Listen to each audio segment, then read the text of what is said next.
জাকির নায়কের টায়ে কোনো রাগ নাই, ওটা ওসিলা। ওরা জাকির নায়কের কোনো ভুল পায় না, আব্দুর রাজ্জাকের কোনো ভুল নেই। কি ভুল? ও ফাতিহা পড়তে পারে না। আব্দুর রাজ্জাককে চ্যালেঞ্জ, যদি সূরা ফাতিহা পড়ে দেয় তাহলে আমরা আহলে হাদিস হয়ে যাব। আরে চিটিং বাস, আব্দুর রাজ্জাককে এই চ্যালেঞ্জ করার দরকার কি? যদি সূরা ফাতিহা পড়াটাই তোমার স্ট্যান্ডার্ড মানদণ্ড হয়, তাহলে আমানুল্লাহ মাদানিকে চ্যালেঞ্জটা করো না। আব্দুর রাজ্জাকের বেটা আব্দুল্লাহকে চ্যালেঞ্জটা করো না।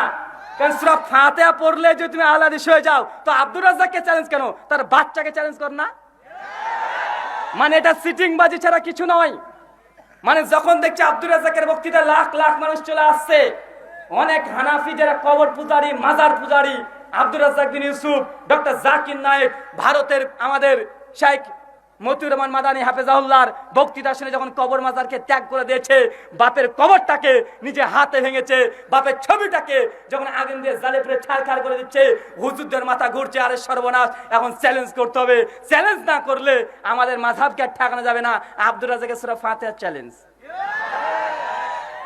ডক্টর জাকির নায়কের ফাতিহার চ্যালেঞ্জ, ব্রাদার রাহুলকে ফাতিহার চ্যালেঞ্জ।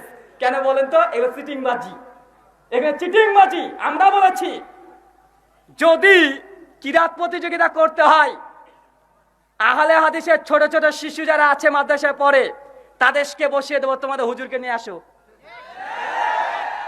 আলেমকে দিয়ে আমরা কিরাত প্রতিযোগিতা করতে নামি নাই, আমরা দলিল দিয়ে কথা বলি।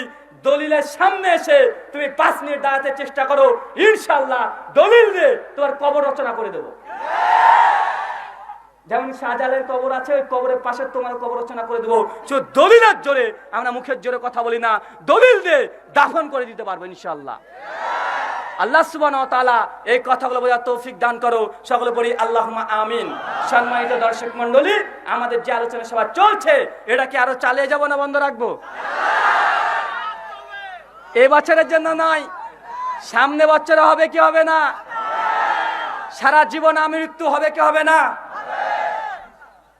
4-5 লাখ টাকা লেগেছে, কে দেবে? আমি না আপনি? আমি তো ভারত থেকে নিতে এসেছি, দিয়ে যাব নাকি? আপনাকে দিতে হবে।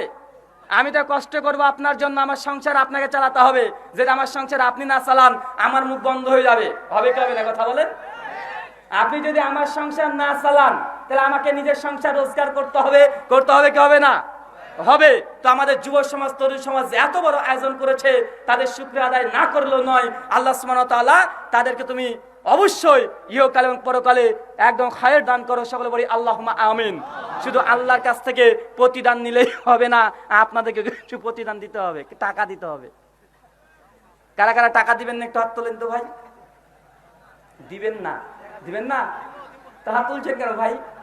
আচ্ছা যুবক ভাই কারা আছো, একটু দৌড় মারো, চাদর পাঠিয়ে দাও, চাদর পাঠিয়ে দাও ভাই। 1 মিনিটের মধ্যে চলে গেছে ভাই। একদম পকেটে যে হালাল টাকা থাকে, আপনারা পকেটে ঢোকান, যা আছে একদিনকার উপার্জন আল্লাহর জন্য। এই আলোচনা সভা যে ধারাবাহিকভাবে চলতে থাকে, সুন্নাতকে প্রতিষ্ঠা করার জন্য আলোচনা সভা দরকার আছে না নাই? অনেকে বলে জলসা করে নাকি কোনো ফায়দা হয় না। কে বলেছে ফায়দা হয় না? আহলে হাদিসদের জলসা করে ফায়দা হয় বলে আজকে বাংলাদেশে 17 কোটি মানুষের মধ্যে 4.5 কোটি মানুষ আহলে হাদিস হয়ে গেছে। আলহামদুলিল্লাহ। আহলে হাদিসদের আলোচনা সভাতে কোনো কেচ্চা কাহিনী চলে না, কোরআন হাদিস চলে। আহলে হাদিসদের এই মঞ্চ থেকে অবশ্যই উপকার হয় মানুষের জন্য। দলে দলে আহলে হাদিস হচ্ছে কি হচ্ছে না?